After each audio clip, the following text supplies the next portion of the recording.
Hey, Upstream listeners. This week, we're resurfacing a 2023 episode of Upstream with Robin Hanson. It's a wide-ranging conversation on elites versus experts, status, truth-seeking, the sacred, and more. If you'd like to share any feedback on the episode, or if there's anything from the Turpentine Network you'd like to see more of on Upstream, feel free to leave a comment. Please enjoy the episode ahead. And Robin, thanks for joining the podcast. Great to be here. What are we going to talk about? Well, let's start by a quick introduction for people who are not as familiar. You've done cutting edge work in prediction markets. You do with your idea of futarchy. You've written a book called Age of M that people should check out. You've written a book with Kevin Simler about prestige, elephant in the brain. And you've been a student of status and how that impacts people's decisions in very specific fields, from education, medicine to a dozen others. And you've done a lot more. But when you look back at the kind of the thread that ties those interests together, or the threads that you keep pulling, how do you make sense of your compulsion? How do you make sense of what gravitates your attention? Well, there's the view from the inside, what I tell myself I'm doing. And then I guess there's the view from the outside where I just look at it and try to make sense of it. The view from the inside is that I'm looking for neglected important things and being opportunistic about that, and taking the freedom that tenure gives that most people don't use to just go look at whatever seems to be important and neglected to me. That's the view from the inside. I guess the view from the outside is somewhat like that. I'm weird. I guess I tend to be willing to consider more topics that other people just think is outside the Overton window, just silly, or, and then I look at many of those and agree on most of them are silly, but I pick some of them and say, no, that's not so silly, and willing to go into that. So, and you think there's kind of a intellectual arbitrage there of like, hey, because people aren't exploring these spaces, or they won't even consider this as a possibility? The intellectual world clumps enormously. I mean, there's this vast space of things that are important, and people just love to be near each other. If a bunch of other people are talking about something, people want to go right there and talk about the same thing. So there's all this empty space between what everybody's talking about that's nearly as important and interesting. And there's all these ways in which people just won't consider a topic if it seems silly. So I'm a contrarian, many people say, but the way I think I'm contrarian is more willing to consider topics. But I think that when I consider a topic, the conclusions I draw aren't going to be that far away from somebody else who also considers it. The difference is do you even consider the topic? Some people have faced enormous consequences for exploring topics. I could be wrong, but it feels like you've only just had a couple slaps on the wrist, or so. I don't mean only, but like relative to some other people who've lost their economic livelihoods or something, and that you seem to be thriving. You did write in one post that you faced consequences. I'm curious if you think, or if you feel confident that it was worth it. I don't think I was capable of having a map of danger territory to stay away from that I could have executed well. I mean, I get other people have a better sense of what to stay away from. I just don't. The sort of things that people have complained about me for are just a tiny fraction of my things that I think about. They're not really that important. They're just things I happen to have said something about, and then everybody went crazy. And I think a person who's faced this in a very extreme way is Charles Murray, right? Like one section of one book of his massive oeuvre of content, that's the thing he's most known for, basically. Right, but honestly, like when I say neglected important things, controversial is not overlapped that very well. Most controversial things are not neglected. Yeah. So I'm not actually trying to do controversial things. I think there's usually plenty of people talking about controversial things. I'm looking for the things that people are not talking about. Yeah. Is this a segue into what got you so excited about sacred? Because it feels like in the last couple of years, you've really gone down the rabbit hole. I've spent about a year on that, and I just had a sense at a certain point, oh, that's important and neglected. Yeah. And I realized that it basically was in my way. How was it in your way? Well, there's all these institutional ideas of ways I'd like to change the world to change. And often I just puzzle over, why don't people like them? Why are people resistant? What's in the way exactly? And I realized, oh, well, one of the things people say is you're messing with the sacred. And I thought, maybe I am. Let's figure that out. What is that thing? I realized I had just dismissed it and not taken it seriously. And went, no, it's a real thing. It seems like there's a phenomena there. Let's figure out what that is so that I can understand in what ways it's in my way and maybe compromise with it. So I think I did actually make substantial progress in making sense of it. And now I have a better sense of why it's in my way. Let's unpack that. Maybe share a couple of the biggest learnings how you built your mental model around sacred, or what do you understand now about how and why it's in your way that you didn't appreciate beforehand? I have a simple standard method for most topics that I recommend to everybody. And it's not that complicated, but apparently it's not that popular either. So I'm not puzzled by that. But my simple standard method is, say I take the topic of sacred. I just go collect a bunch of empirical correlates. We call them stylized facts or something. Just a bunch of things people say tend to go along with the sacred, patterns of sacred things. And I just collected a long list of those. I think it was 60 items long or something in the end. And that's my data. And then the game is to then collect some theories, like what could explain this, and then match theories to data. That is, ask which small set of theoretical assumptions could explain as many of these facts as possible. And that's a simple way to analyze most any topic. And it takes you a long way as you focus on the main important things and you focus on what theories could explain things. And that's the question. What could explain that? So looking at theories of the sacred, I realized that one of the founders of the field of sociology, Emil Durkheim, had a book on religion, and his story with the essence of religion was the sacred. And then his story, what the sacred was essentially a way for people to coordinate, to see the same thing together, to bind together. So instead of you and I and a bunch of people saying, I'm with you forever, we're going to be a team, yay us, we look at the sacred tree and we say, I see why the sacred tree is sacred. And you look at it and you see it. I see that you see the tree too. And we both see it together. And now I'm bound to you in a way stronger than if I had just said, you and me are together. If you and me are together, but then you betray me, you and me aren't together anymore. I mean, the hell with that. We're dumping it, right? But if you're the only other person who sees the sacred tree, and it's really important to me to see this thing, and you're one of the only people out there who gets it, I'm still bound to you, even if you betray me. And so it's a way in which humans could bind together. I grouped these I call them correlates of the sacred, 68. I grouped them into 7 categories. And this basic theory of the sacred being a thing that binds people together actually explains 3 of these 7 things together. It actually works. So I say, good, that we've made some progress there. Yes, I accept this theory of the sacred that is substantial, it's for binding people together. But then there were these other 4, and they weren't directly, obviously implied by that. And so my challenge was, how do I make sense of these other 4 correlates of the sacred? The first 3 correlates of the sacred are that sacred things are things we value highly. We tend to show that we value them. We try to go out of our way to let other people see that we value them, and that we are united by this seeing it the same. So that's explained by the fundamental idea of seeing the same. But then the other 4 correlates, sections are, 1, sacred things tend to be set apart, distinguished from non-sacred things.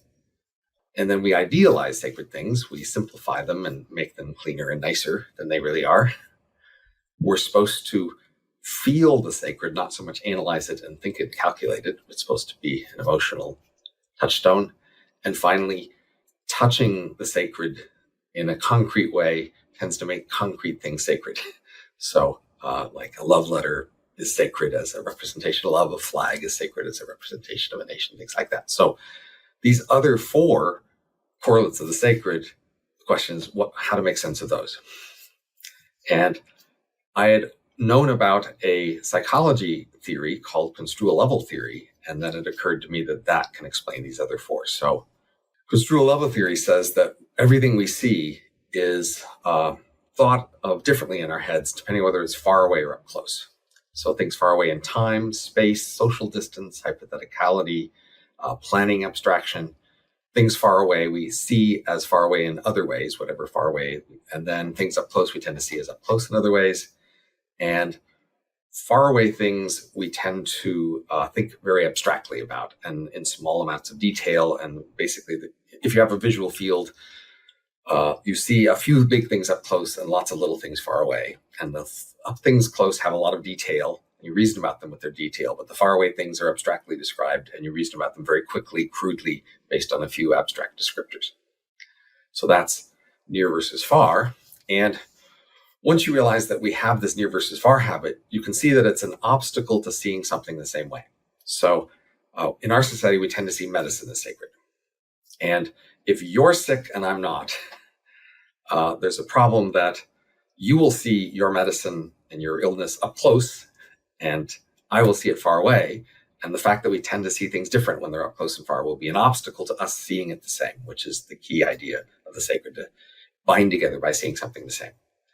So the hypothesis is that usually we see close things in near mode and far things in far mode, but for sacred things, we instead switch to seeing things as if they were far away, even when they're up close. We see things in far mode, even when they're close. So our habit with medicine is to see it as if from afar, even when it's close. So that means we are actually not as careful about medicine, and we don't calculate and analyze it as much. And we're somewhat sloppy, but we see it the same. And therefore we can bind together by agreeing about medicine. That is, you in your particular medical treatment, you don't look at the details of your treatment. You step back and see it abstractly as if from afar. And that takes away the stress of looking at the particular fears you have, but it also comforts you and then lets you see it as if somebody else sees it. That's a great overview. And so in what ways was the sort of this idea of sacred holding you back? And I'm curious, because you've also explored ideas of how to get around, or like proposals of like making other things sacred, like money or other kinds of things. Well, so many of the things I want to do involve money. And one of the things people said was money is profane and you shouldn't mess with sacred. Now, for example, even medicine is sacred. And so if I propose a way to use money to get more effective medicine, then people say, oh, that's not good. You're messing with the sacred thing. Now, obviously, people do use money to pay for medicine, but there's a norm that like it should be paid for by the government outside of our view. And when we're with a doctor, they should just, give us their advice, and we should just trust them, and we shouldn't think there's money incentives involved. I want there to be money incentives involved so that they actually do a good job. But people say, oh, money incentives, that's bad because money is profane. So then what do? Well, I have an idea for what to do, but I'm not that sure it'll work. But my idea is sacred money. Like say, money doesn't have to be profane. The reason why money is usually seen as profane is because you could spend it on profane things. And so if your doctor gets money from you and then goes and spends it on something profane, maybe they've profaned the medicine with it. But if we could create a kind of money that was sacred, then maybe we could use that sacred money to do sacred medicine and give people sacred incentives. So the simple concept was you have profane money, and then there's a way to convert it into sacred money. And then the reverse conversion gets harder. That is, sacred money is committed to sacred causes. So say with a hospital could be approved as a sacred venture. And so if you have sacred money, you're allowed to spend it at the hospital. And then the hospital is allowed to use that sacred money to pay its employees, say a janitor or a surgeon, in sacred money. And then because they're providing sacred services to the hospital, they could convert that back into regular money to use for their other purposes. But it's because the sacred purpose of the hospital has been approved for use of sacred money. And now people could invest in sacred ventures, and then maybe if they win, they get more sacred money. And now we could have capitalists who are taking risks and investing and then getting more sacred money, but what they could do with the sacred money would be limited in the sense they could invest in more sacred ventures or maybe donate it to a church or other things we approve as sacred. We would be limiting what you can do, but now we might get approval. That is, many people might say, oh yeah, it's okay to use sacred money for medicine. And so it's okay to use it to incentivize medicine, say, to give medical providers a stronger incentive to do a good job if the incentives in terms of sacred money. That's not proven, a speculative idea, but it's where I went trying to figure out what to do with this insight that we have a strong urge to treat things as sacred, and it's not going to go away. And it's an obstacle to some things, and how can we get around that? Zooming out, this also relates to your book, Elephant in the Brain. Like my mental model of you is you having done a lot of the work to understand what would make these systems, whether it's medicine or education or other these things work better, and then realizing that you came up with roadblocks. One of them was a sacred. I think another one was, this particular around prediction markets, was just this maybe underappreciation for status or prestige and how much people care about it and in what ways they care about it and prioritize it or over the greater good or even their own good sometimes. Is that accurate? Or how would you characterize that? Well, I certainly understand that there are a lot of status processes that are important in the world, but trying to see why they're an obstacle, I came up with this framework that we have this ideal structure that we want our systems to satisfy. And the ideal structure is that the masses recognize elites who oversee experts. And people want proposals for change to fit this form. There needs to be some elites involved, and then they need to be the ones overseeing experts. And in some sense, many of our institutions do fit this structure. And you can see why people want this structure for innovation too. So I think people are not open to innovation proposals from just anybody on any sorts of criteria. In fact, they basically want innovation proposals to come from elites. And they're willing only seriously consider proposals that come from elites. And then they have to be, of course, recognized elites, recognized by the masses as elites, legitimately elites. And then those people are allowed to offer suggestions for change. They don't have to be expert in the particular topics they're offering suggestions of. And we're not really willing to listen to just mere experts making suggestions for change. So this is what I realize my role in the world is not well suited to this thing I'm trying to do. I might be able to claim to be an expert, but I can't really claim to be an elite. And people aren't really willing to listen to me make a proposal because I'm at best an expert.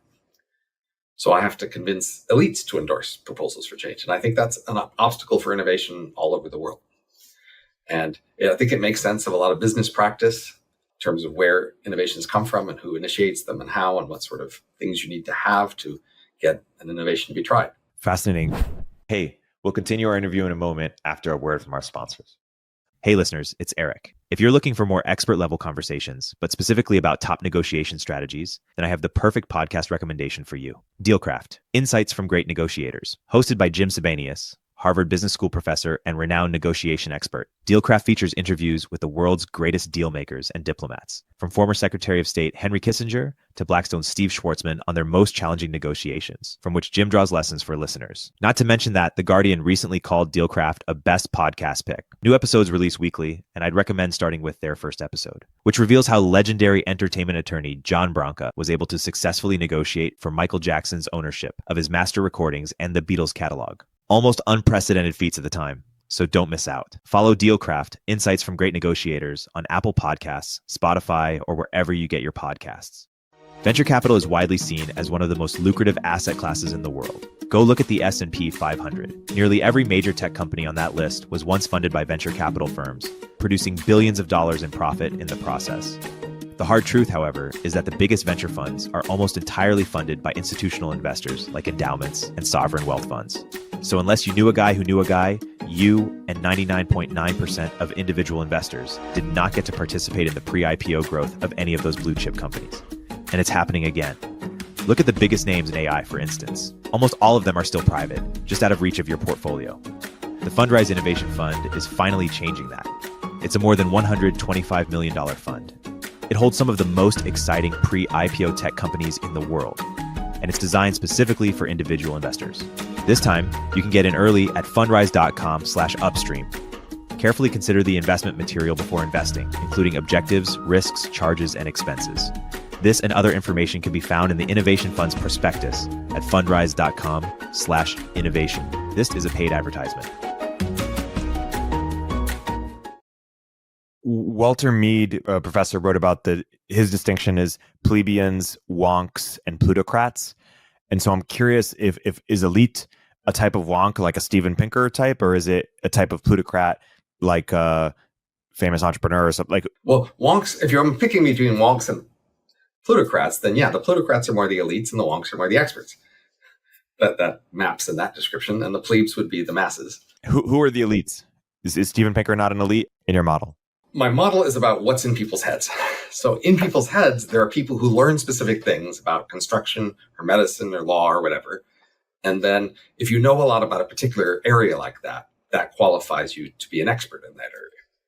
And that qualifies you to make expert judgments in that area, but that doesn't qualify you directly to be an elite.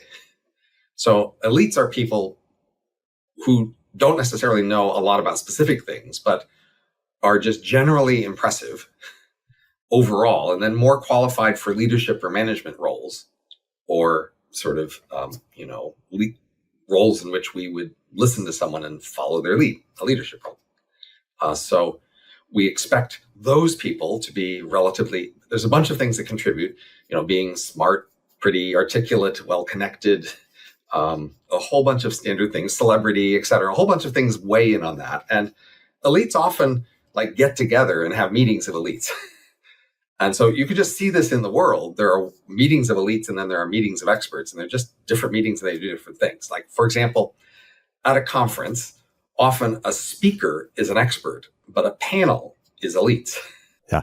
Is Tyler Cowen an elite? My colleague, Tyler Cowen, is much more of an elite than I am. He's more on the border, but because he comes from Harvard, he's well-spoken. He has lots of elite connections. Those are the things that make someone an elite. Whereas I am more of an expert in the sense that, and of course, people write in an elite and an expert styles. One of the comedies of the academic world is when somebody wins a Nobel Prize. That's the moment they decide to write op-eds. And you might think, you become the pinnacle of this scientific. Why are you suddenly descending to write op-eds after getting a Nobel Prize? Well, the story is now they think they might be a candidate for elite. Fascinating. So they then start to try to be in an elite mode and, pontificate on panels and write op-eds and doing the sort of thing elites do rather than experts do, because in some sense, often elites will somewhat pretend to be experts. Like a journalist who's an elite will write a book on a subject X and then talk about X as if they were an expert on X. But if a real expert challenges them, they'll push back. And I'm just saying the best I know because I researched the book, right? But in our world, people are much more eager to move from expert to elite and vice versa. Yeah. There's relatively few elites who are envious of experts and trying to become an expert. Lots of experts who are envious of elites and trying to become elites. When you think about your prototypical elite, are you thinking, do you have Ezra Klein in mind, or do you have Fauci in mind, or who are examples of elites just to make this more concrete? Think of Davos. Got it. Right. Or, elite talk shows and who would be guests, or elite conferences and who would be, panel members. There are people who tend to talk in a sort of, they're not speaking in specific expert language. They're trying to talk in a more general language, and they tend to talk to other elites, together. So in the pandemic, the very early part of the pandemic, we had our usual experts on pandemics, public health experts, and they had their usual opinion immediately about how to handle pandemics. And then what happened is the elites around the world started talking about the pandemic. Davos people and people on Twitter and all these panels, and they all just started talking with each other about pandemics. And they didn't have to be experts on this to be in those conversations. And they took each other very seriously as elites in that conversation about the pandemic. And it took them a couple weeks to decide together around the whole world, no, we're not doing it the way the public health experts say. We're going to do it this other way. And then the public health experts caved immediately. They just said, oh, okay, right. You guys are the elites and we're going to do it your way. And it was really quite striking how, it wasn't mainly public health experts who were in that conversation. It was elites of all sorts all around the world. And they talked together around the world and came to a uniform agreement collectively around the whole world. Elites are really, it's one of the skills of elites is they are able to do that, is to come to a consensus and agree on it and push it. And it's just striking how the experts completely caved. They did not say, but we're the public health experts. How dare you defy our judgment? They just said, yes, sir. there is a wave of people like Vivek Ramaswamy, for example, kind of anti-elite candidates or elite defectors, perhaps, who are presenting a world where a small set of elites have a certain view about how things should be run that is at odds with the majority, and yet they are pushing through their sort of agenda, quote unquote. I'm putting air quotes, and that is a global thing. Is that accurate or overstate, or like what is your? Well, so there are often these populist movements wherein people who call themselves populists, take objection to people they call elites. And sometimes we even have revolutions of these forms, and they're pretty much all one set of elites against another. These are internal elite battles, wherein one set of the elites sort of claims to be more credibly connected to the public, to the masses, than the other. So in some sense, one part of the elites says to the other part of the elites, you guys should not be recognized by the masses. And they go to the masses and say, those people, you are recognizing them and us as elites. You shouldn't recognize them. You should just recognize us. We're the true elites and they're not. And there are, lots of battles within elites who form coalitions trying to push other people out of the elites and push them out of the category of legitimate elites. So, of course, in some sense, that's what woke is all about. It's a mechanism by which some elites can cancel and get rid of other elites and clean the field for more room for them.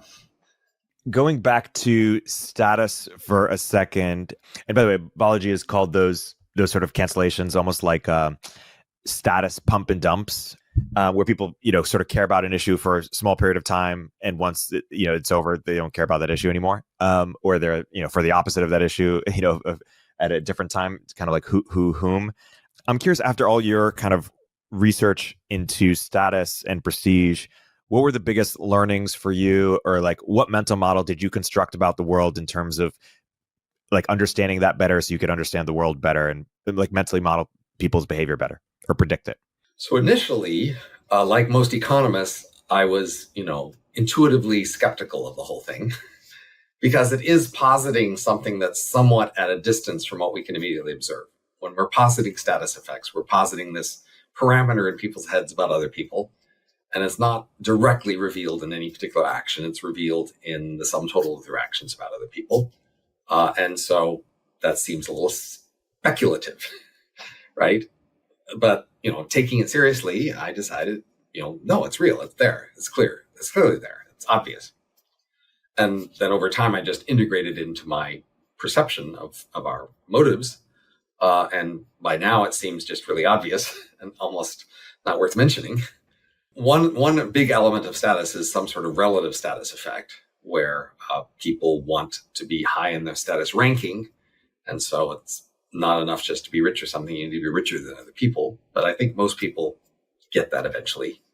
I read this book called Pedigree, and I wrote a review of it. And one of the surprising things there that I reflected on was that this was a book about elite law firms and management consulting firms and firms like that, deciding who are the elites who are going to join them and what criteria they used.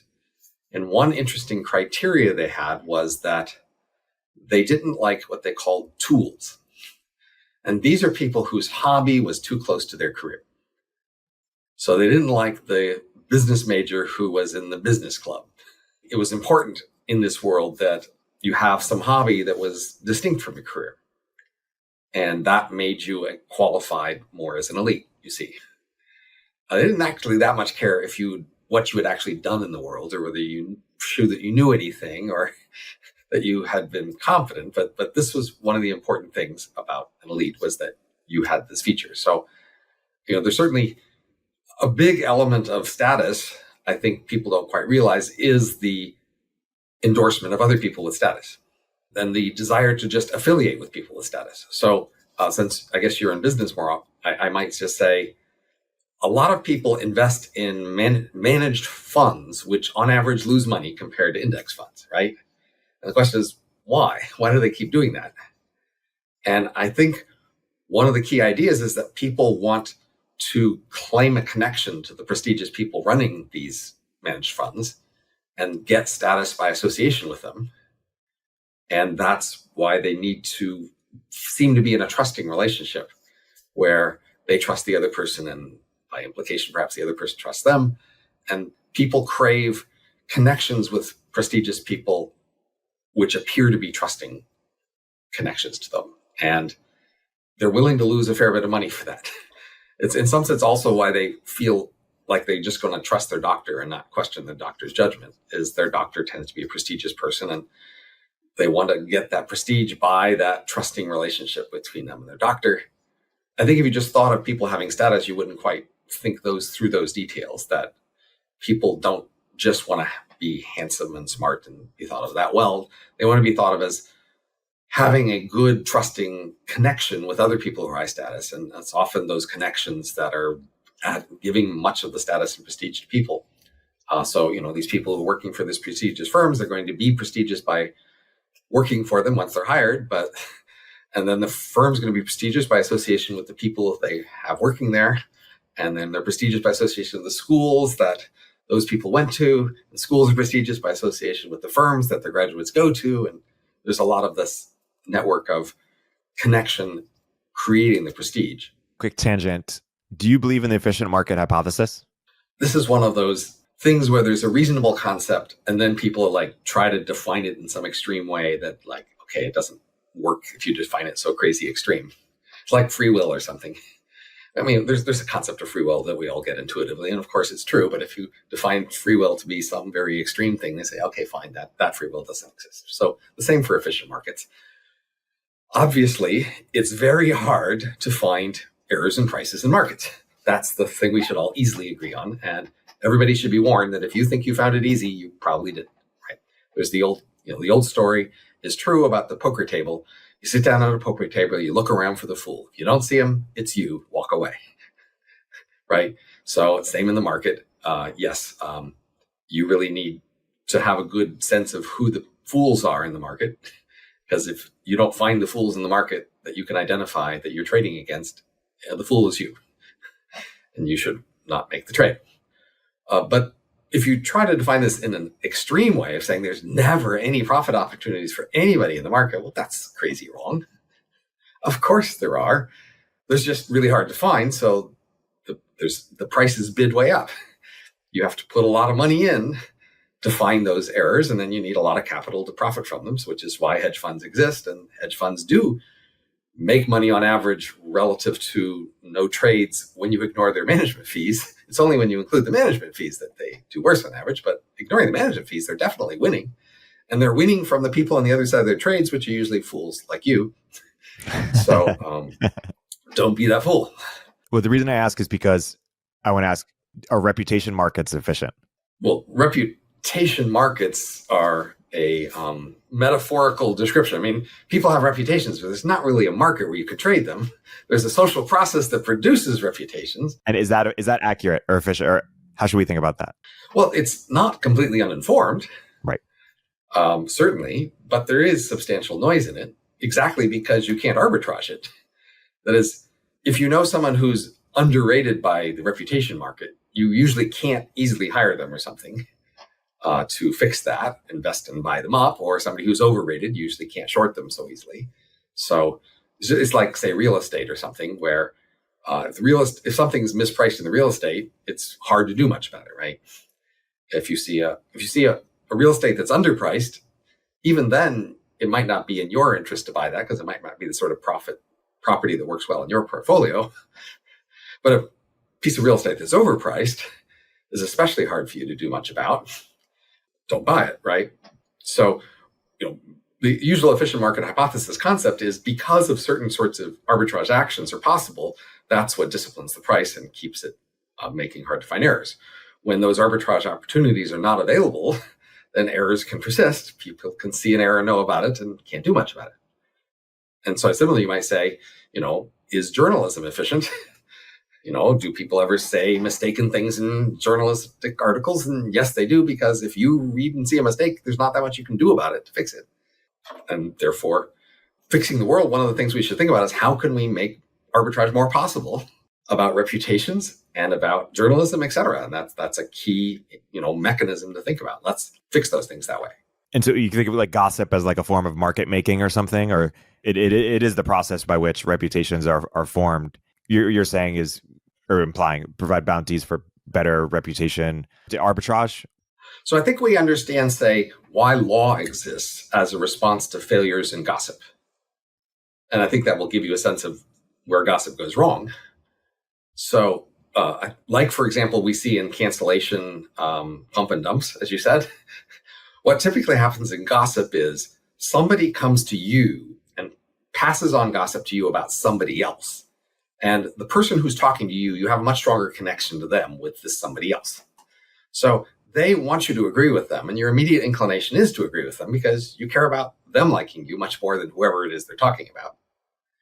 And to show loyalty to this person who comes to you with a piece of gossip, you typically just immediately agree with them, and you don't look very carefully at the evidence for whatever this accusation is, because it wouldn't make much sense. That is, you risk alienated this person who's coming to you, asking you for agreement with them for this other person you don't know much about, and it would cost you a bunch of time and trouble. So that's not a win. So that explains why gossip networks tend to have a rush to judgment. And the legal solution is to put somebody in charge of the judgment and tell them the one rule: listen to all the evidence before you decide. That's the key rule that overcomes the problem with gossip. Because you as a gossip recipient don't have this incentive to listen to all the evidence, to go around and ask lots of people before you have a judgment. You have an incentive to, somebody says, somebody did this thing, and your incentive is to say, oh, really? That sounds terrible.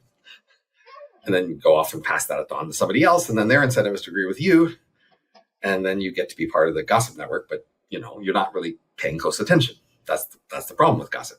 So it shows you how gossip is not that reliable because of that sort of incentive, right?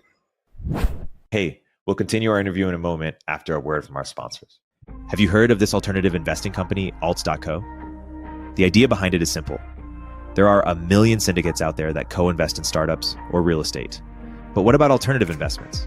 Where do you go if you want to invest in, say, Hollywood film financing deals, or a dozen barrels of tequila, or pro sports teams? There's a world of alternative investments out there, and boy, these guys are all over it. Their community, Altea, is a place for forward-thinking investors to invest in unique, vetted deals, meet captivating people, and enjoy once-in-a-lifetime travel experiences. Apply to join Altea. Who knows where things might lead? Travel, meet unique people, invest in asset classes that are a bit out of your usual lane. This is what Altea gives you. Unique, slightly uncomfortable, but incredibly rewarding experiences which not only help your portfolio, but stretch your mind and allow you to see the world differently. Check these guys out at alts.co/upstream. That's alts.co/upstream. alts.co/upstream. Hey everyone, Erik here. In this environment, founders need to become profitable faster and do more with smaller teams, especially when it comes to engineering. That's why Sean Lenahan started Squad, a specialized global talent firm for top engineers that will seamlessly integrate with your org. Squad offers rigorously vetted top 1% talent that will actually work hard for you every day. Their engineers work in your time zone, follow your processes, and use your tools. Squad has front-end engineers excelling in TypeScript, React, and Next.js ready to onboard to your team today. For backend, Squad engineers are experts at Node.js, Python, Java, and a range of other languages and frameworks. While it may cost more than the freelancer on Upwork, billing you for 40 hours, but working only 2, Squad offers premium quality at a fraction of the typical cost, without the headache of assessing for skills and culture fit. Squad takes care of sourcing, legal compliance, and local HR for global talent. Increase your velocity without amping up burn. Visit choosesquad.com and mention Turpentine to skip the waitlist. I do have a radical proposal based on betting markets for fixing academia. That is, if you say, what's wrong with academia? We can list a lot of things wrong. Then you say, how are you going to fix it exactly? It's really hard to come up with fixes because you could fix academia regarding very specific things academia is doing for particular clients by giving incentives about those. But a lot of academics are talking about pretty abstract things, far away from immediate experience, and that'll take a long time to be judged.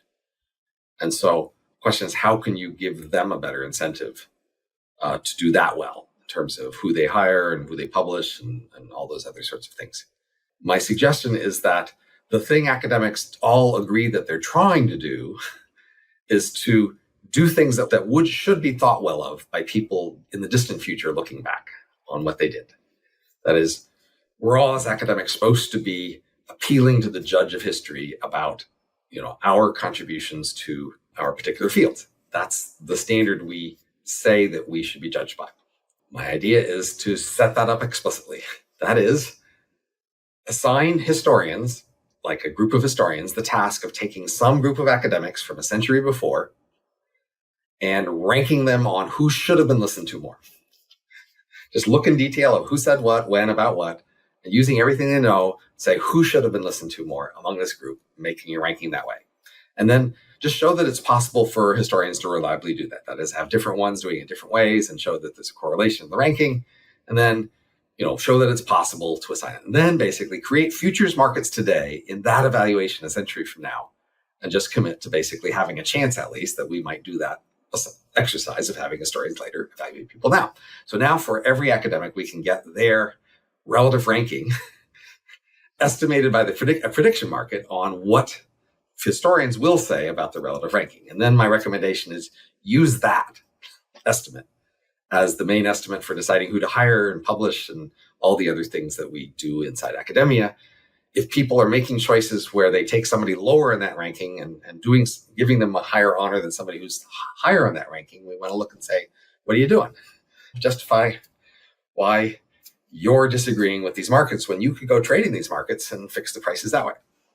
So that would be my attempt to fix academia with more direct reputation markets that could be arbitraged, right? That is, every academic would have this number, their rank, as estimated by these markets in this distant future historian evaluation. And if you thought somebody was overranked, you could sell their asset. If you thought they were underranked, you could buy their asset. We could each arbitrage mistakes in the estimation of these markets. Why wouldn't a lot of people adopt this? Well, first of all, as we talked about before, no elites have suggested it. You need to be a qualified elite to suggest such a thing. And I'm not such a person, and probably neither are you. Seriously, a place like academia is so prestigious that we simply won't consider proposals for change about something so prestigious unless it's from somebody sufficiently prestigious. And not just prestigious as an expert, but also as an elite, because we're doing something management-like here. This isn't just a technical thing. We are trying to change an overall social structure that allocates prestige. And for that, we want a qualified elite to be making the suggestion and, putting their energy behind it. Maybe such an elite listens to this podcast. How many qualified elites are there? Well, I think it's a spectrum that is, in some sense, even you or I are very low-level elites, but we just don't count very high for this qualification. I think, basically everybody is to some degree an expert and some degree an elite and some degree a mass. But, it's not the qualifications for being a mass are pretty low. So everybody qualifies for that easily. If you think about it, experts are people who know particular things. So the qualification that did they study that? Can they answer questions about it? Do they pass tests about it? Do they, make competent choices and that are tested? That's the qualification for an expert. And that's not the qualification for an elite. Elites are qualified on the basis of their connections and their being articulate and being friendly and making good cooperative relationships with other people and negotiating well and, being handsome and tall and pretty and all those things. Those all count in general for elites. In your consideration about how you could have the biggest impact with your ideas, have you tried or considered trying, hey, should I just max out, be the most elite I can be, which is different than kind of this expert track? Like for the Nobel Prize winners, it's really hard after a lifetime of the expert strategy to suddenly switch to trying to be the elite. Most of these Nobel Prize winners fail on their op-ed strategy. They do not become accepted as elites, honestly. It takes a lifetime of investment to become a qualified elite. And I think I'm too late to get very far there. And of course, there's also a matter of just what other skills you have. I mean, the more, if I was handsome, charismatic, had well-connected family, was smooth and, that sort of thing, then I might well be more of an elite. But so among academics who are more elites, clearly, department heads, university administration, committee heads, journal editors, funding agency heads. Those are, in fact, relative elites among academics. And so those are the people who have a shot at further eliteness. That is, if you were going to try to be a congressman or something, it would make sense then to be a university president beforehand or something rather than just a professor, right? It's really interesting. There's a few dynamics here that I find interesting. One is this idea of, the sort of prompt, like, if you're so smart, why aren't you rich? Or there's another version like applied here, which is like, if we know so much about elites and social status, why aren't we, more elite? Because the people who are more elite than us don't think at all about this kind of stuff, or might not think at all about this kind of stuff. Trying to be an elite and trying to be accepted as elite is actually an extremely ancient human behavior that we have deeply embedded, cognitive routines for. It's not something you have to consciously learn that much. I mean, in any one society, you have to learn specific things specific to it about them. But the general idea of just trying to be an elite is just something people do very naturally. Maybe expertise is a little more recent than eliteness. And it's also a sort of thing that we have just a lot of initial capability, and you either have it or you don't. In some sense, there's ways in which you don't get it. Now, one key feature of human status is the difference between prestige and dominance. When we say somebody's high status, we often don't distinguish those two, which is quite suspicious because we really care a lot about that difference. And we disapprove of dominance and we approve of prestige in the abstract. But what often happens is somebody who has dominance, we then accept their dominance by pretending it's prestige. And pretending it's prestige is what allows us to submit to the dominance, because we're not supposed to submit to dominance, but we are allowed to admire and copy prestige. Because humans have this aversion to dominance, it raises this very puzzling question: why does anybody ever obey a boss? Because a boss looks pretty overtly like a dominant person. And in fact, in fiction and in culture, people generally disapprove of other people's bosses. The general idea of bosses is disapproved, and the idea that you would submit to a boss is disapproved. And just most people can get a lot of sympathy just dissing bosses, right? It's really easy to do in culture, right? But then the question is, how is it that all these people are actually obeying their boss? How does that happen? And I think the key strategy is, by being prestigious. They give you the excuse to obey them because they're prestigious. So in fact, one of the main ways we select bosses is through prestige markers. So bosses are in many ways elites compared to being experts, exactly because of this main function that we are willing to defer to elites because they're prestigious in ways we're not willing to defer to other people who would then be dominating us. So that helps you understand why eliteness is this sort of general prestige, general impressiveness. It's because one of the main functions of elites is to let you honestly and acceptably defer to them and accept their leadership. And the main thing that lets you accept leadership for humans is prestige. So they need to have lots of prestige of all sorts. That's the key thing, which is why they need to be handsome and articulate and all the other things. But also they need the usual prestigious generosity of ordinary humans. They need to talk like they care about the community and that they are generous and that they are looking at the big issues, etc. That's also important to the elite persona in a way that it's not for experts. Experts don't have to pretend to care about the country and the world and being generous, but elites do, exactly because elites are trying to be prestigious. It's fascinating. It also makes me think that, like, it feels like, Taleb once had a line that says, like, anything meant to solely to increase your status rarely increases your status, or this idea of status is a game that the more you think about it, you lose. It's like, it's low status to be seen as trying to increase your status. And which therefore implies, like, even acknowledging that status exists feels like it's a low status, like this thing we're doing right here. Exactly. Right. So you're supposed to pretend that you're not even thinking about yourself or your status in the things you do as elites. You just care about the subject and the country and articulating the important things. And so, yes, the elite persona is oblivious in certain sense to their own eliteness and their desire for it. And in some sense, experts are allowed more to be ambitious and wanting to be experts. And elites are not supposed to be so ambitious, which, of course, say if you look at presidential candidates or something, the idea that none of those people are even thinking about the benefits they might get from being president is kind of silly, but that's the persona they have to project. It is funny. I feel like I have a little bit of Robin Hanson in me, or at least the part of Robin Hanson that is curious about how the world works, even when it's uncool. Like it's or a little ugly. Yeah, it's ugly or it's uncool or it's unflattering. It's almost like the idea of mimetic of course you do meme, the thing that spreads. It's like anti-meme. It's like a truth that resists being known. Right. That's true. So, I mean, a thing that you and I probably assumed initially is we saw ourselves as curious people and that we wanted to know the truth, right? Yep. And whatever the truth was, we wanted to know. And that was wrong. That is, there are truths that we didn't want to know.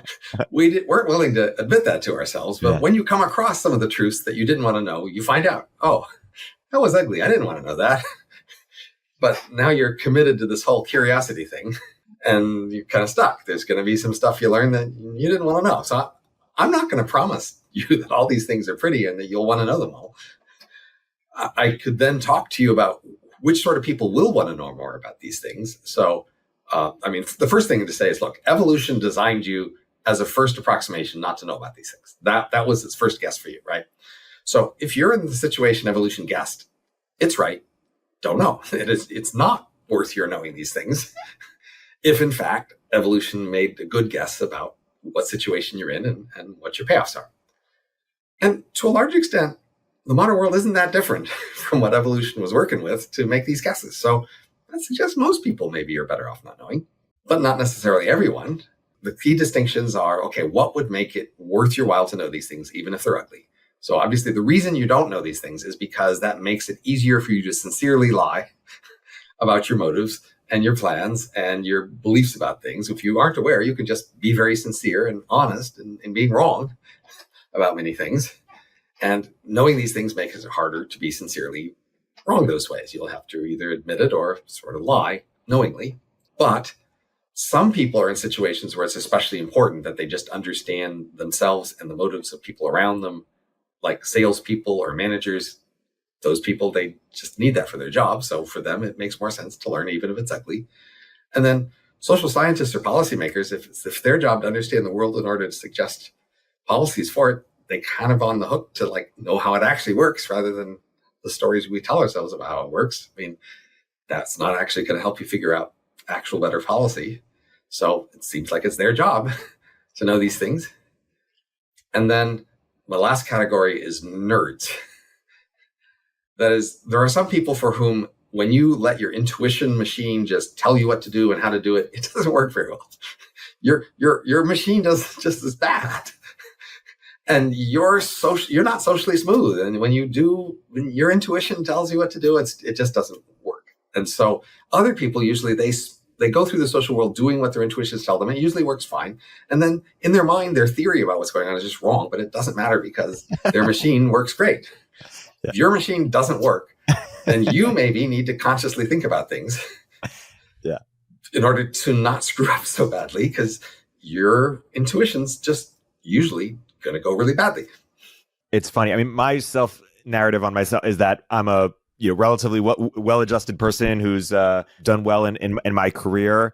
But if I was a bit more ruthless or a bit more focused, could have done even better. I just am a curious person and have been curious about things that have nothing to do with my self-advancement, and sometimes even a little bit at the cost of that, in maybe subtle ways. But there's something, I still pursue it anyways. There's something elegant about it. There's something, I'm just curious about it, right? And I check that in certain ways. I mean, most people aren't that eager to associate with people who are ruthless. So, I mean, the ruthless thing is a pretty risky strategy. You have to be pretty confident you can hide it. And if you're not so confident you can hide it, it's probably not worth doing. It's probably better off you're trying to be cooperative, because you won't be able to pull off the exceptions. Tyler Cowen seems very good at being curious, but doing so in a way that doesn't turn off people. Curiosity is a private, personal stance to the world. Sort of being curious in a way that doesn't turn off people has to be at a performative public curiosity. That's typically going to be because you're very selective about what you're curious about and the way you're curious about it, which Tyler is. He's good at that, but basically, If you are not so selective, then you're going to take more risks about being curious about things that will cause problems. But of course, even then, if you just don't talk about it, you might be safe. So the risk is, of course, that you're curious and then you talk about it naively. Yeah, one example of that is Richard Dawkins had a tweet where he was like, "Hey, if you can be transgender, why can't you be transracial?" It was just like a earnest inquiry. Yeah, and just got slaughtered. Yeah, it's an example, I guess, of crossing a sacred or crossing a taboo, even though it's like it's a reasonable inquiry. I recently asked some academic colleagues, who I won't name, basically, they were talking about their hopes for the future and what roles they were hoping to have in the world. And none of them mentioned like wanting to figure something out. And I realized that's actually pretty rare for people to have as their self-concept of what they're trying to do in the world is figure certain things out. And that's surprising from my point of view in the sense that that's kind of the brand of intellectual. Like you're supposed to be someone who's figuring things out. And of course, they do spend time figuring things out, but it's not how they frame themselves.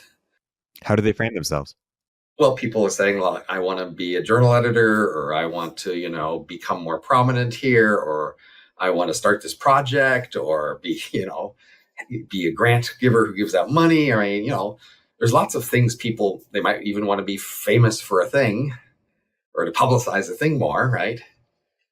And those are all understandable motives for intellectuals, but the question is how many of them see themselves as primarily, I'm trying to figure certain things out. Like that's my mission in life. Here's things I'm trying to figure out. So since you talk to many people, I might suggest as you try to ask how many of these people you talk to would frame their primary goal in life as figuring certain things out as opposed to these other sorts of career goals. I'm guessing it's also going to be small. Yeah, I suspect very few. I feel like you're a person who's like that. I feel like Agnes Callard, your podcast co-host, who's also been on the show, is like that.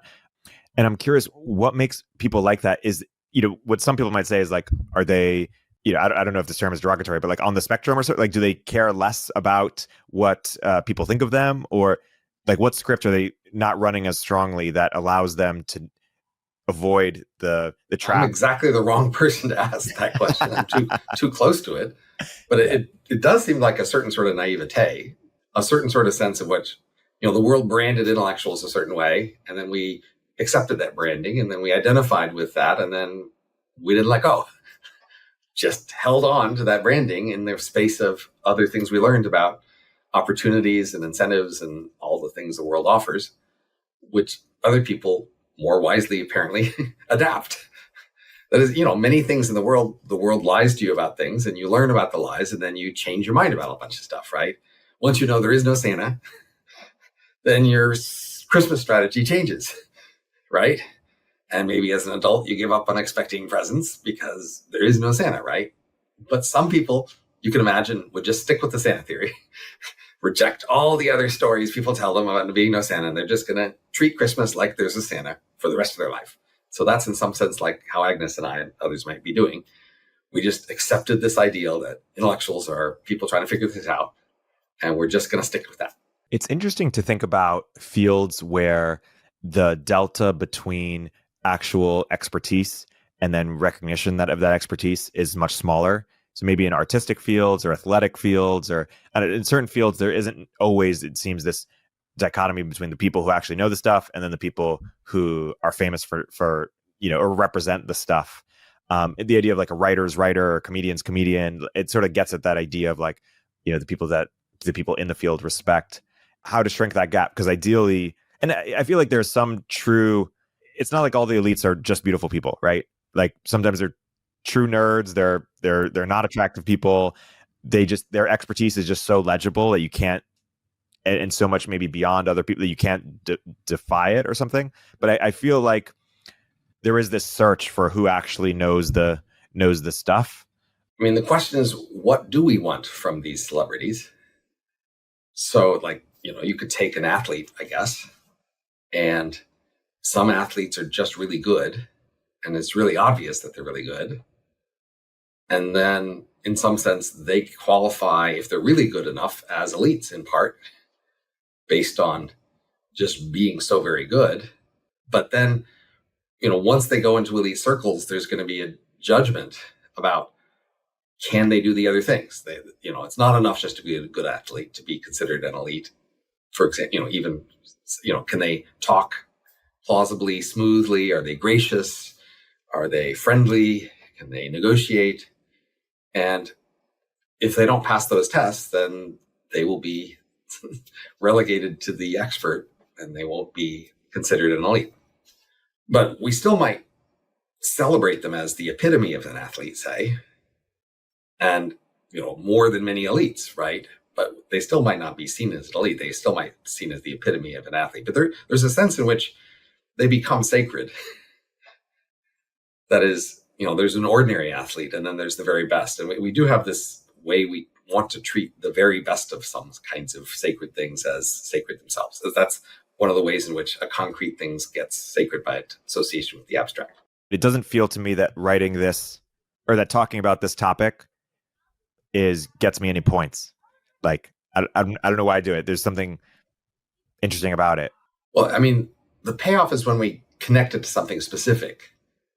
And so in the abstract, there's a sense in which, say, if you say everybody makes mistakes, everybody's dishonest, everybody is immoral, and in the abstract, everybody can admit that. But as soon as you like to admit to some specific immoral thing, it's a whole different world, right? So that is when we identify in the abstract that we might be, mistaken about things or not believe things because they're, easier to believe the falsehood. People can agree with it in the abstract. But if you pick a particular thing and you say, we are lying to ourselves about the effectiveness of medicine because we want to show that we care, now you've got a thing that matters a lot. And now people will be much more resistant to that. But now you should take more credit for saying it. That is because you found a way this abstract thing matters. So, I would take this sort of a thing as the basis for then making that next step. Okay, what are the specific things that you or someone else isn't facing up to? And find a way to say that and deal with the consequences. That's where this thing is setting you up to. But are you ready to make that next step? And so say more about what the next step would be. So, for example, in Elephant in the Brain, we have this first third of the book where we talk in the abstract about people might have mistaken motives. But in the last 2/3, we have 10 chapters, each of which we tell you about a specific area of life and how you're wrong about your motives there. Yeah. Specific, and then we're going to get a lot more pushback. A lot more people are going to go, what, me? No, not me. Right. And then almost everybody's going to disagree with one of those chapters because everybody, people vary in what's sacred to them. But for their sacred thing, they're going to push back and not agree that that's their motive is as low as we present. But that's the payoff here. So whatever your specialty is, it could be about podcasts, it could be about business or whatever it is that investing. Yeah. Like, what are some of the hidden motives or things we pretend ain't so in investing or business or podcasting? That would be what I'd recommend that you start thinking about. And I can happy to take any one of them, right? Take any phenomenon. My first thing would be, let's collect the puzzles. Let's collect the weird things that don't quite make sense. And that's our data. And then we'll try to come up with some theories to explain that data. And then maybe we'll find some uncomfortable truths about what's going on. That's really interesting. But even let me zoom out first and ask you, like, how often are truth and social cohesion in tension? Which is to say, like, part of the question I'm asking myself is, like, if I stopped being curious about certain things, would I have richer relationships because of it? If it's that clear, maybe I would actually could convince myself. Or is it possible for a curious person to, like, be less curious about, or be selectively curious? You got to get what I'm trying to get at here a little bit. The basic fact is your brain only is set up to delude you about a limited number of things. And these are especially important things. There's this vast universe of things out there that your brain doesn't care about lying about because it really doesn't care about. So you're actually pretty safe in a vast world of detail that nobody cares about. Figuring out what's true because it doesn't really threaten any of your preconceptions or precious sacred things. It's when you get close to things that are important that you'll find your mind lying to you. So that means, again, it's not a numbers thing. Like, it's a really very small fraction of all the things that you're wrong about.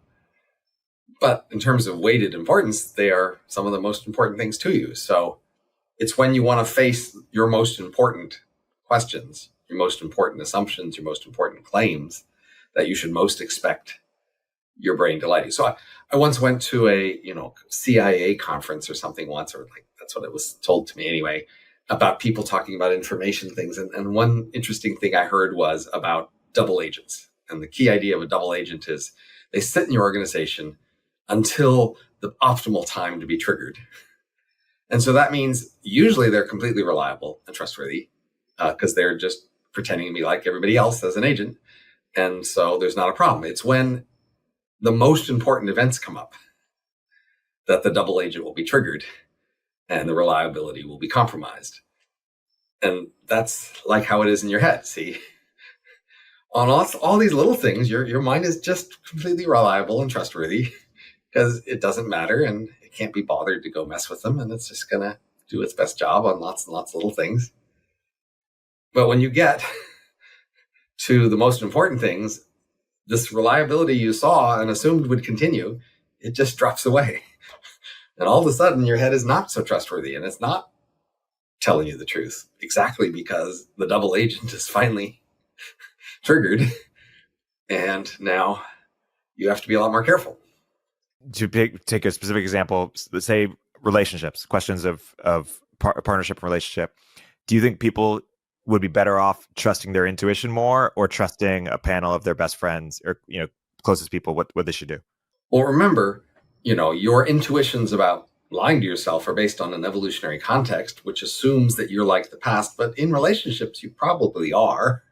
That is, evolution decided that it wasn't in your interest to be that honest about relationships when the people in your relationship will hear your opinions and react to them. You're better off having a certain sort of diluted romanticism about some things because that's actually better off for you on average. That's why you have it. So you should first ask, are you sure you want to know? So our book, The Elephant in the Brain, some people take as self-help and they want to devote themselves to the challenge of eradicating all their delusions. And I just don't think that's going to work. Your subconscious brain was built for, eons of evolution.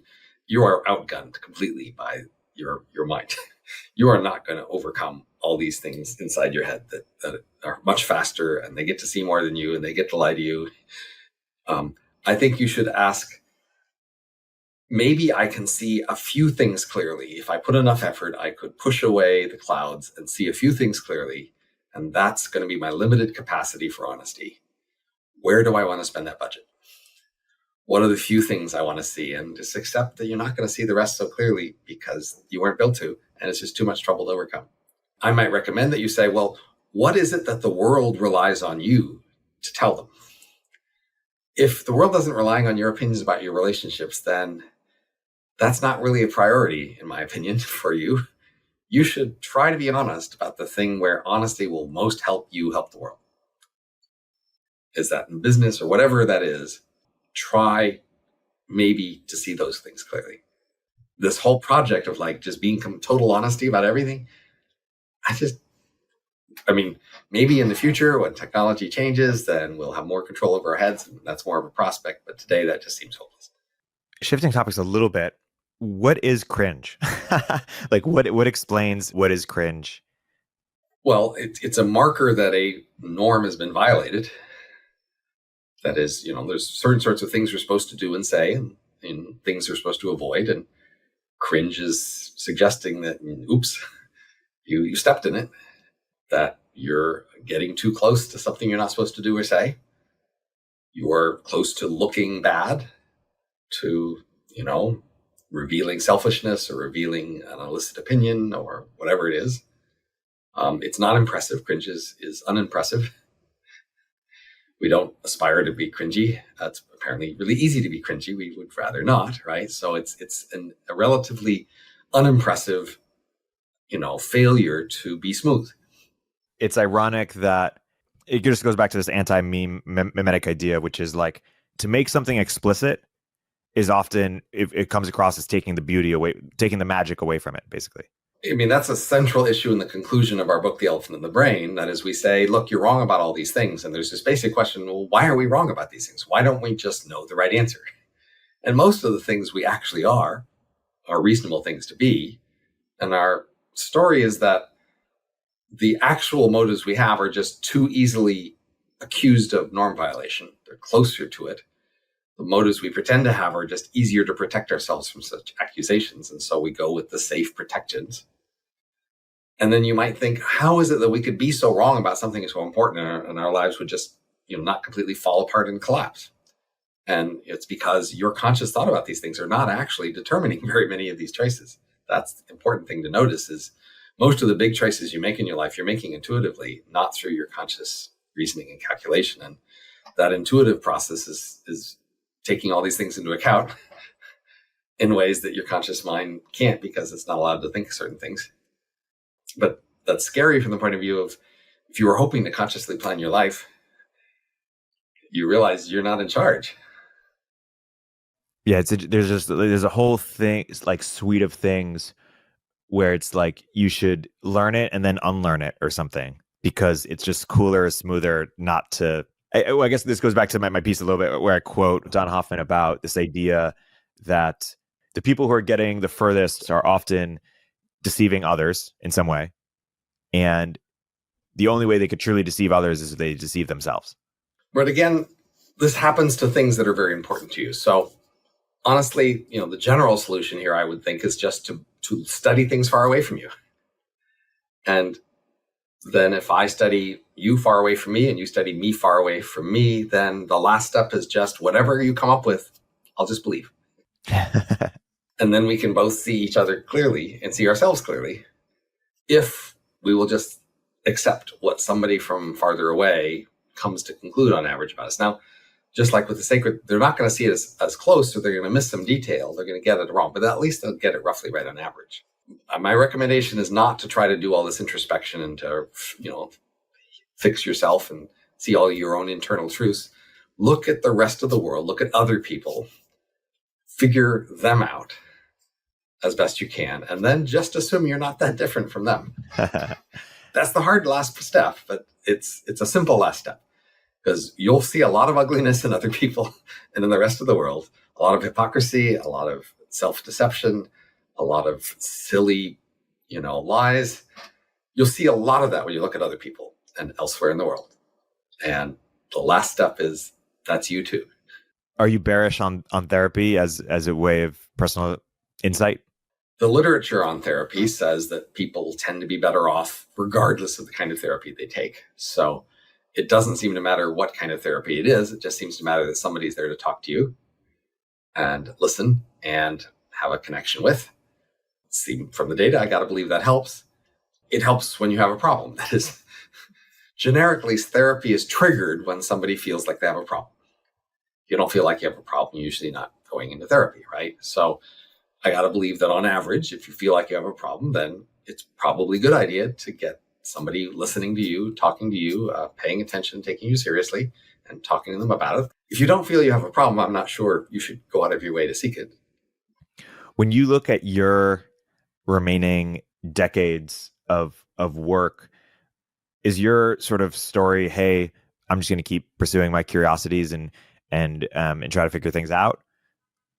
And or is there also some version of like, I have a North Star, I'm trying to get this implement done? Or so several trade-offs. So one trade-off that just always bothers me is the trade-off between figuring out new things and then polishing and marketing old things. It bothers me because I'd rather find new things, but I get the argument that maybe my old things won't be as valuable if I don't polish and market them. So I'm sort of stuck there, and that's just hard to make that choice. I think I am successfully achieving the polymath strategy, which is a strategy where you just learn more and more things and look for connections between them. And that's a strategy that you can just calculate will increase with productivity as the number of things you know increases. So now you might have some like sort of rate at which you can think, which will decline, but this increase in the number of things you know will counter that. So this strategy should peak later in life. Just know more and more things and intersect them, find connections. So I think I'm successfully achieving that. And I think my productivity doesn't obviously even peaked on that criteria because I seem to have found a number of pretty important connections lately. So the main lodestar is I did start out life trying to solve this key question of how to fix our institutions. And I decided the core problem was information aggregation. And I asked how to fix information aggregation. And I thought I came up with a decent solution. And then for decades after that, I realized I can't get anybody to listen or to try things because I'm not one of those elites. And that's very frustrating. And I've come up with a bunch of other ideas I think are very promising, but I kind of realize maybe the world isn't set up for someone like me to just describe ideas and give a coherent argument. And that's just not enough to get people to try things. So then there's the tension. Should I give up somewhat on that strategy and just do all the other opportunistic finding connections and finding insights in them strategy that's working and that's I'm improving on, or should I do more to save this lifelong dream, which I guess I tweeted this morning and I called it my lifelong unrequited love. I want to do this thing, but it doesn't want me. That's my tension. How do you think you're going to reconcile that or try? Well, the default strategy is just like write up my ideas and package them in a form that can sit on a shelf till somebody maybe someday is in the mood to consider them, some elite looking for a thing to do, and then maybe they'll take them on that. I've recently changed my opinion on the future, which changes my opinion on some of these strategies. That is, I've long been a futurist, projecting past growth into the future, expecting growth to continue at a rapid rate and even accelerate. And I've done analyses based on that for, my book, The Age of M, and other sorts of futurism. And I'm a cryonics customer who, hopes for that to happen relatively soon because of increasing technology. And then lately, I think I've come to the conclusion that falling fertility will create a substantially long pause when technological innovation comes to a halt for a century or two, after which it may revive, hopefully would revive, but that changes how I think about my cryonics and the Age of M. If Age of M doesn't appear in the next 50 years or so, it won't appear for another few centuries. The question is, will this world of falling fertility that becomes a falling economy where an innovation comes to a halt, will that world be interested in the sort of innovation ideas I have or not? And try to think about how that works. So basically, I think the way fertility will revive will be some very strong religious insular subcultures that have high fertility that eventually just regrow.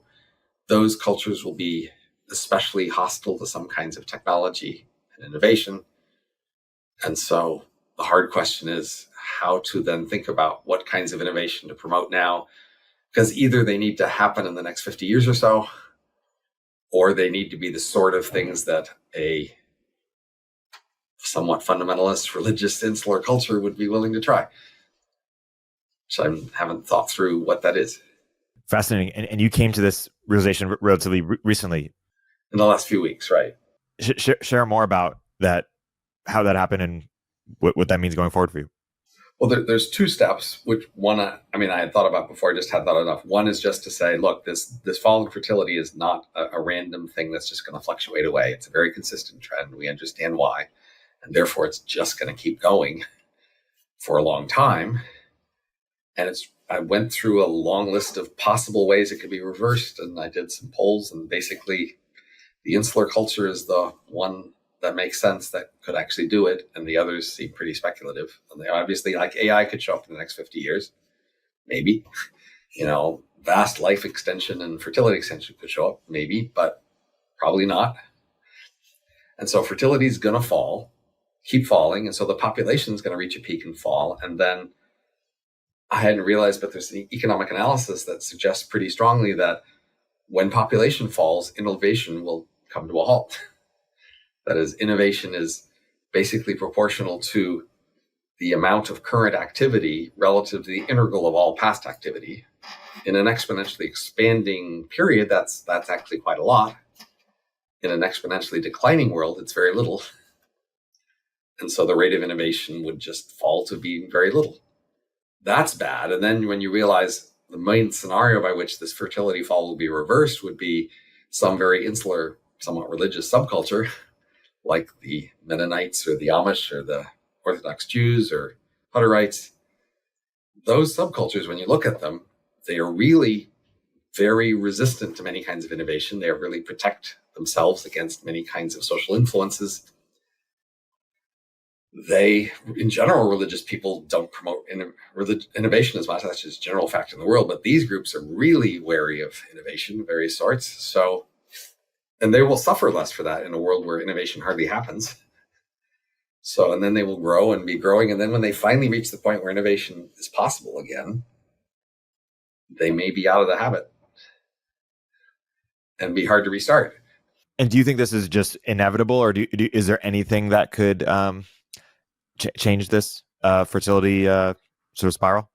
Well, like I said, AI maybe, or some huge biotech revolution where that just extends not only lifespan, but also fertility and healthy period. But that seems quite unlikely. In principle, the world could just get together and decide to change its culture, but that just doesn't really happen much. So, and we've got 250 years of history of this fertility decline as a pretty understandable, consistent process. Yes, if the world got together and decided to really change some things, it's possible, but I just don't think that's very likely. So the likely scenario that I got to go with is then these insular subcultures just defying world culture, keeping their own different values and slowly growing. Like the Amish have increased a factor of 3 in population in the last 30 years. Now that that's a tiny fraction of the world population, but and they've done this for centuries, and many of these others have done this for centuries. But it does look like a thing that, if nothing else happens, that'll happen. So then the question is, what else could happen sooner?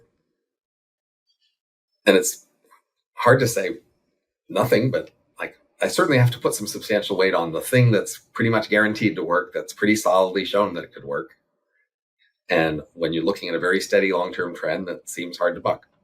High level thought about it. It felt like, more women making more money, which is great. But they're out earning men, and they tend to on median, and they tend to not date down or marry down. It feels like median men need to start out earning women, or women need to date down economically, or polyamory, polygyny needs to one man for multiple partners.